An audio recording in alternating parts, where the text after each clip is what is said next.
Hello नमस्कार दोस्तों, स्वागत है आप सभी का हमारे यूट्यूब चैनल एग्जाम स्टार बाजार पे। दोस्तों आज हम आप लोगों के लिए जीके जीएस के टॉप 25 प्रश्न के बारे में वीडियो में बताएंगे, इसलिए आप वीडियो के अंत तक बने रहिएगा। तो इस वीडियो में आपको किस तरीके के प्रश्न के बारे में बताएंगे दोस्तों, देखिए जैसे कि दिया गया है कि मोहनजोदड़ो किस नदी के तट पर स्थित है, और यहाँ पर 4 ऑप्शन दिया है दोस्तों। इन चारों ऑप्शन में से कौन सा होगा। और भी प्रश्न है दोस्तों, ये देखिए करा कि हेपेटाइटिस किसके कारण होता है, और यहाँ पर 4 ऑप्शन है, इन चारों ऑप्शन में से कौन सा होगा। और भी प्रश्न है, देखिए भारत के किस राज्य में मानस राष्ट्रीय उद्यान है, तो यहाँ पर 4 ऑप्शन है, इन चारों ऑप्शन में से कौन सा होगा। तो इसी तरीके के प्रश्न के बारे में वीडियो में बताएंगे दोस्तों। और ये पार्ट नंबर हम लोगों का 13 है। जिसने पार्ट 12 तक नहीं देखे हैं चैनल पे जाके वीडियो सेक्शन में देख लीजिए, क्योंकि सारे पार्ट मोस्ट रिपीटेड प्रश्न के था। आइए दोस्तों देखते हैं पहले नंबर क्वेश्चन से और कैसे करेंगे। तो देखिए जैसे दिया है दोस्तों हम लोगों के सामने पहला क्वेश्चन, यहाँ पर कहा जा रहा है कि हेपेटाइटिस किसके कारण होता है। तो याद रखिएगा दोस्तों कि हेपेटाइटिस जो है वायरस के कारण होता है, यानी इस प्रश्न का आंसर ऑप्शन नंबर आपका सी क्या हो जाएगा दोस्तों, सही हो जाएगा। याद रखिएगा कि हेपेटाइटिस किसके कारण होता है, तो वायरस के कारण होता है। अगला प्रश्न है कि दोस्तों दूसरा नंबर क्वेश्चन हम लोगों के सामने दिया है, करा कि भारत के किस राज्य में मानस राष्ट्रीय उद्यान है। तो भारत के किस राज्य में मानस राष्ट्रीय उद्यान है दोस्तों, तो असम में मानस राष्ट्रीय उद्यान है, यानी इस प्रश्न का आंसर ऑप्शन नंबर आपका सी क्या हो जाएगा दोस्तों, सही हो जाएगा। अगला प्रश्न की दोस्तों हम लोगों के सामने दिया गया है तीसरा नंबर क्वेश्चन, कर रहा है कि निम्नलिखित में से कौन सा तत्व विद्युत धारा का चालक है। तो कौन सा दोस्तों विद्युत धारा का हम लोगों का चालक है, तो याद रखिएगा सिल्वर जो है विद्युत धारा का चालक है, यानी इस प्रश्न का आंसर ऑप्शन नंबर आपका बी क्या हो जाएगा दोस्तों, सही हो जाएगा। याद रखिएगा कि कौन सा तत्व विद्युत धारा का चालक है, तो सिल्वर क्या हो जाएगा, इस प्रश्न का आंसर हो जाएगा। अगला प्रश्न की दोस्तों कह रहा है कि नदी का प्रदूषण यानी मापा जाता है। नदी का जो है दोस्तों प्रदूषण को मापा जाता है किसके द्वारा, तो जल में ऑक्सीजन की मात्रा से, यानी इस प्रश्न का आंसर ऑप्शन नंबर आपका डी क्या होगा दोस्तों, सही होगा। याद रखिएगा कि नदी का प्रदूषण को मापा जाता है तो जल में ऑक्सीजन की मात्रा से। अगला क्वेश्चन देखिए दोस्तों हम लोगों के सामने दिया गया है कि लोक संगीत यानी मांड किस राज्य से संबंधित है। तो लोक संगीत मांड जो है किस राज्य से संबंधित हो जाएगा दोस्तों, राजस्थान से हो जाएगा, यानी इस प्रश्न का आंसर ऑप्शन नंबर आपका डी क्या हो जाएगा, सही हो जाएगा। याद रखिएगा कि लोक संगीत यानी मांड जो है किस राज्य से संबंधित हो जाएगा दोस्तों, तो हम लोगों का राजस्थान से हो जाएगा, यानी इस प्रश्न का आंसर डी क्या होगा दोस्तों, सही होगा। अगला प्रश्न की दोस्तों छठा नंबर क्वेश्चन दिया है, कह रहा है कि ब्राह्मणी एवं हम लोगों का वैतरणी निम्न में से किसकी सहायक नदी है। तो याद रखिएगा दोस्तों ब्राह्मणी और वैतरणी किसकी सहायक नदी हो जाएगा, तो हम लोगों का महानदी का, यानी इस प्रश्न का आंसर ऑप्शन नंबर आपका बी क्या हो जाएगा दोस्तों, सही हो जाएगा। याद रखिएगा कि ब्राह्मणी और वैतरणी किसकी सहायक नदी है दोस्तों, महानदी की, और महानदी किस राज्य में दोस्तों, उड़ीसा में स्थित है। अगला प्रश्न देखिए दोस्तों हम लोगों के सामने 7वां नंबर क्वेश्चन दिया है, कह रहा है कि राष्ट्रीय महिला कोष की स्थापना किस पंचवर्षीय योजना के दौरान की गई थी। याद रखिएगा कि राष्ट्रीय महिला कोष की स्थापना जो है किस पंचवर्षीय योजना के तहत किया गया, तो दोस्तों 8वीं पंचवर्षीय योजना के तहत किया गया था। राष्ट्रीय महिला कोष की स्थापना किस पंचवर्षीय योजना के दौरान की गई है, तो 8वीं पंचवर्षीय योजना के दौरान की गई थी। तो इस प्रश्न का आंसर सी क्या हो जाएगा दोस्तों, सही हो जाएगा। अगला प्रश्न दोस्तों हम लोगों के सामने 8वां नंबर क्वेश्चन दिया है, कह रहा है कि जलोढ़ मिट्टी में किसकी उपलब्धता सर्वाधिक होती है। तो जलोढ़ मिट्टी में किसकी उपलब्धता सर्वाधिक होती है दोस्तों, क्या हो जाएगा, यानी कि पोटास का। इस प्रश्न का आंसर ऑप्शन नंबर आपका बी क्या हो जाएगा दोस्तों, सही हो जाएगा कि जलोढ़ मिट्टी में किसकी उपलब्धता सर्वाधिक होती है, तो पोटास का।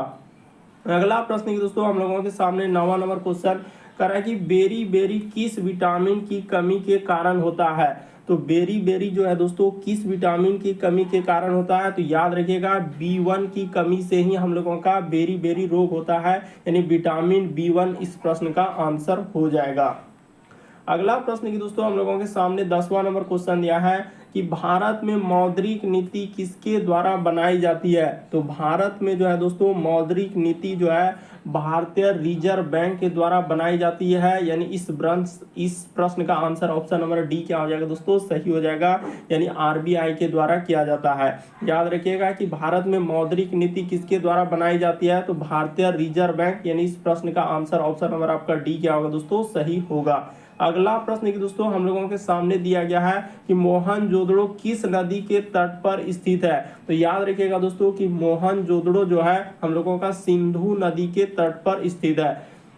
यानी इस प्रश्न का आंसर ऑप्शन नंबर आपका डी क्या हो जाएगा दोस्तों, सही हो जाएगा। याद रखिएगा कि मोहनजोदड़ो किस नदी के तट पर स्थित है दोस्तों, हम लोगों का सिंधु नदी के तट पर स्थित है। यानी ऑप्शन नंबर आपका डी क्या हो जाएगा, इस प्रश्न का आंसर हो जाएगा। अगला प्रश्न की दोस्तों हम लोगों के सामने 12 नंबर क्वेश्चन दिया है कि प्रथम लोकसभा का गठन कब हुआ था?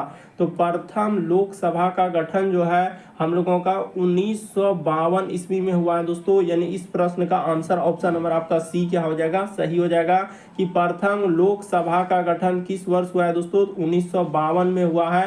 यानी इस प्रश्न का आंसर ऑप्शन नंबर आपका सी क्या हो जाएगा दोस्तों, सही हो जाएगा। अगला प्रश्न की हम लोगों के सामने कर रहा है कि लेंस की क्षमता का एसआई यूनिट क्या है? तो लेंस की क्षमता का एसआई यूनिट क्या हो जाएगा दोस्तों, डायोप्टर। यानी इस प्रश्न का आंसर ऑप्शन नंबर आपका बी क्या हो जाएगा, सही हो जाएगा कि लेंस की क्षमता की एसआई यूनिट क्या है दोस्तों, यानी हम लोगों का इंटरनेशनल सिस्टम क्या हो जाएगा, तो डायोप्टर। यानी इस प्रश्न का आंसर ऑप्शन नंबर बी क्या होगा दोस्तों, सही होगा। अगला प्रश्न की दोस्तों हम लोगों के सामने 14 नंबर क्वेश्चन दिया है, कह रहा है पंचशीर घाटी कहाँ स्थित है? तो पंचशीर घाटी जो है कहाँ पर स्थित हो जाएगा दोस्तों, अफगानिस्तान में। यानी इस प्रश्न का आंसर ऑप्शन नंबर डी क्या हो जाएगा दोस्तों, सही हो जाएगा कि पंचशीर घाटी कहाँ स्थित है, तो अफगानिस्तान में। यानी इस प्रश्न का आंसर ऑप्शन नंबर आपका डी क्या होगा दोस्तों, सही होगा। अगला प्रश्न है दोस्तों हम लोगों के सामने 15 नंबर क्वेश्चन दिया है, काफी इंपॉर्टेंट, कई बार पूछा गया इस तरीके के प्रश्न। कह रहा है कि वैन सांग किसके शासनकाल के दौरान भारत आया था? तो किसके शासनकाल के दौरान भारत आया था दोस्तों, हर्षवर्धन के शासनकाल में भारत आया था। यानी वैन सांग। यानी इस प्रश्न का आंसर ऑप्शन नंबर आपका सी क्या हो जाएगा दोस्तों, सही हो जाएगा। अगला प्रश्न देखिए हम लोगों के सामने 16 नंबर क्वेश्चन दिया है कि 738 ईस्वी में कहा कि अरबों ने किसने पराजित किया था? तो 738 ईस्वी में अरबों को किसने पराजित किया था दोस्तों? तो याद रखिएगा कि प्रतिहारों ने जो है अरबों को पराजित किया था 738 ईस्वी में। यानी इस प्रश्न का आंसर ऑप्शन नंबर ए क्या हो जाएगा दोस्तों, सही हो जाएगा।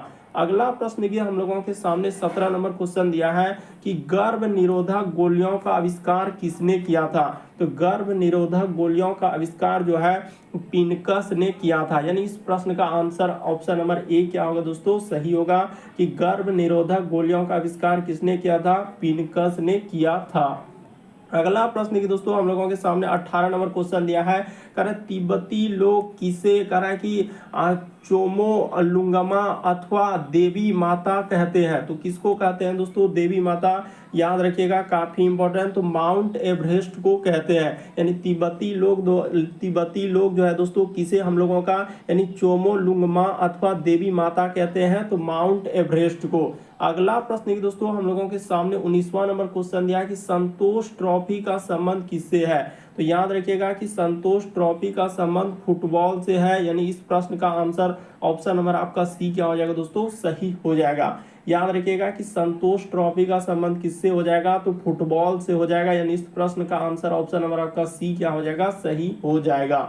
अगला प्रश्न की दोस्तों हम लोगों के सामने 20वां नंबर क्वेश्चन दिया है कि निम्नलिखित में से सिक्के यानी संगीत के प्रति उनका प्रेम दर्शाता है। यानी निम्नलिखित में से किनके सिक्के के संगीत के प्रति उनका प्रेम दर्शाता है दोस्तों? तो याद रखिएगा गुप्तों के। यानी इस प्रश्न का आंसर ऑप्शन नंबर आपका सी क्या हो जाएगा दोस्तों, सही हो जाएगा कि यानी किनके सिक्के जो है संगीत के प्रति उनका प्रेम दर्शाते हैं, तो गुप्तों के। इस प्रश्न का आंसर ऑप्शन नंबर सी सही होगा। अगला प्रश्न की दोस्तों 21वां नंबर क्वेश्चन दिया है, करें किस संवैधानिक संशोधन अधिनियम के द्वारा भारत में मतदान की आयु 21 साल से घटाकर 18 साल कर दिया गया है? तो याद रखिएगा दोस्तों 61वां संविधान संशोधन द्वारा यानी 21 साल घटाकर 18 साल कर दिया है मतदान की आयु। यानी याद रखिएगा तो 61वां संविधान संशोधन द्वारा मतदान की आयु 21 साल से घटाकर 18 साल कर दिया गया था। अगला प्रश्न देखिए दोस्तों हम लोगों के सामने दिया गया है कि गुरुमुखी लिपि किसके द्वारा विकसित की गई थी। तो गुरुमुखी लिपि जो है हम लोगों का गुरु अंगद के द्वारा विकसित किया गया था। इस प्रश्न का आंसर ऑप्शन नंबर ए क्या होगा दोस्तों, सही होगा कि गुरुमुखी लिपि जो है किसके द्वारा विकसित किया गया है, तो गुरु अंगद के द्वारा किया गया है। इस प्रश्न का आंसर ऑप्शन नंबर ए सही होगा। अगला प्रश्न की दोस्तों हम लोगों के सामने 23वां नंबर क्वेश्चन दिया है, कह रहा है कि बल्ब फूटने पर तेज आवाज होती है तो क्यों। यानी बल्ब जो फूटता है दोस्तों तेज आवाज होती है क्यों, तो इनके अंदर क्या हो जाता है दोस्तों, शून्य हो जाता है। इसीलिए इस प्रश्न का आंसर ऑप्शन नंबर ए क्या हो जाएगा दोस्तों, सही हो जाएगा कि बल्ब फूटने पर तेज आवाज होती है तो इसके अंदर क्या होता है दोस्तों, शून्य होता है।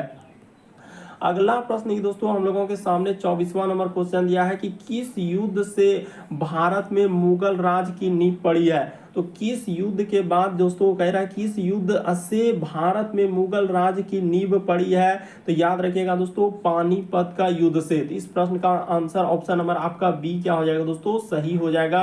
याद रखिएगा कि किस युद्ध से मुगल राज की नींव डली है, तो नींव यानी पड़ी है दोस्तों पानीपत का युद्ध से। इस प्रश्न का आंसर ऑप्शन नंबर बी क्या होगा दोस्तों, सही होगा।